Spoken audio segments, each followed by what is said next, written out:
Orange sorry நம்ம பஸ்ல இப்படி ஒரு ஃபிகர்.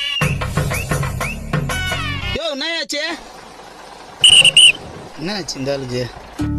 அதுவும் நம்மளே பாக்குற மாதிரி இருக்குது. யோ என்னாச்சு அடிக்கடி விசில் வச்சுக்கிறேன்.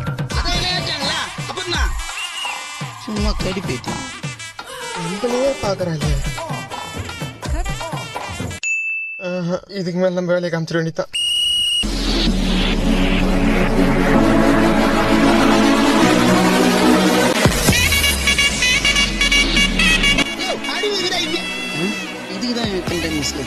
எங்க எங்க போனோம்?